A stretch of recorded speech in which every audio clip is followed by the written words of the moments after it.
মায়ের চ্যানেল। তো আজ হলো শিবরাত্রি, জানি সবাই উপোস করেছে, আমিও উপোসই আছি। তো এখন যাচ্ছি স্নান করতে, আমি আর দিদুন। আমি আছি মামার বাড়িতে, তারপর ওখানে মারা আসছে, মায়েদের সাথে দিয়ে আমি আবার বাড়ি চলে যাবো। তো চলো, তোমাদের সাথে আবার একটু পরে দেখা হচ্ছে। এই যে এইখানে দিদুন সব কিছু রেডি করছে, এখনই আমরা বেরাবো। আমরা মামিও চলে গেছে আজকে, মামিও নেই, মামিদের বাপের বাড়িতে ওখানে শিব পুজো হচ্ছে, সেই জন্য মামিরা ওইখানে পুজো করবে। আর আমি দিদুন এখন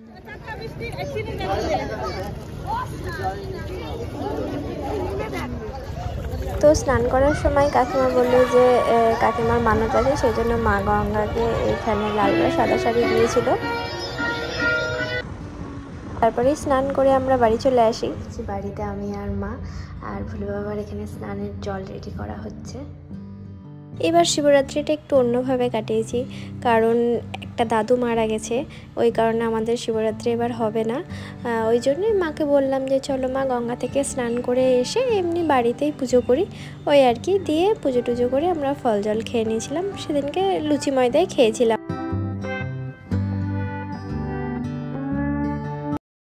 শিবরাত্রি বলে কথা, ভোলে বাবাকে না সাজালে তো হবেই না, তাই ওই আর কি একটুখানি চন্দন দিয়ে ভোলে বাবাকে আর তারা মাকে সাজিয়ে দিচ্ছিলাম।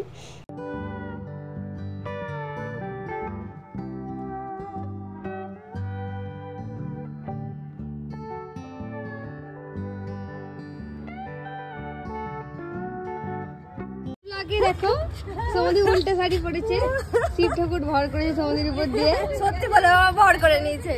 এখন যাচ্ছি আমরা হলো পাতালেশ্বর মন্দিরে, কারণ ওখানে বিশাল ধুমধাম করে পুজো হয় আর খুব সুন্দর করে মন্দিরটা সাজায়। তো ওই কারণে যাচ্ছি। আর একমাত্র আমি শাড়ি পরেছি, ওরা দুজনকে পরেনি, কারণ আমি প্রত্যেকবারই যেহেতু পরি, ওই জন্য এই কারণে, মেন কারণে আমি আজকে আরও পরেছি। তো চলো, তোমাদের সাথে মন্দিরে গিয়ে দেখা হচ্ছে। যাই হোক, অনেকক্ষণ অপেক্ষা করার পর ট্রেনটা ফাইনালি চলে এসেছিলো, কিন্তু ট্রেনে উঠে এত গন্ধ, আমরা কেউই নাক থেকে রুমে কাটাতে পারছিলাম না। যাই হোক, তারপরে আমরা আমাদের গন্তব্যস্থলে পৌঁছে যাই, সেখানে একটুখানি হেঁটে তারপরে টোটো করে আমরা পৌঁছেছিলাম, ওই আর কি।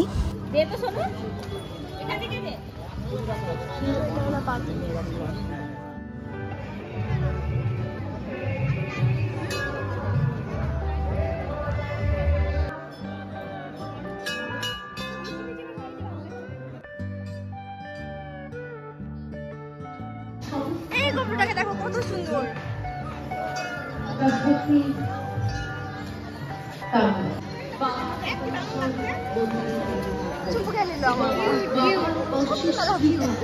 এই জায়গাটা করে বিভিন্ন জায়গার ভোলে বাবাকে রেখেছিল, কিন্তু ভোলে বাবাগুলো এত সুন্দর লাগছিল দেখতে যে কি বলবো, খুব সুন্দর লাগছিল দেখতে, এক একটা এক এক রকম দেখতে। তারপরে আমরা মেলা টেলা ঘুরে ওইখান থেকে বেরিয়ে যাই, দিয়ে কাশিমবাজার স্টেশনে ভুট্টা করে, তো ভুট্টা খেতে তো খুবই ভালো লাগে, আমার তো খুব ভালো লাগে, রাইডিংদেরও খুব ভালো লাগে।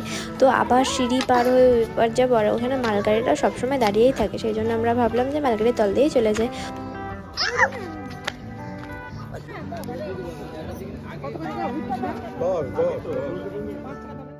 হয়ে গেল, তো ব্লগটা এখানেই শেষ করছি। তোমাদের কেমন লাগলো অবশ্যই জানিও।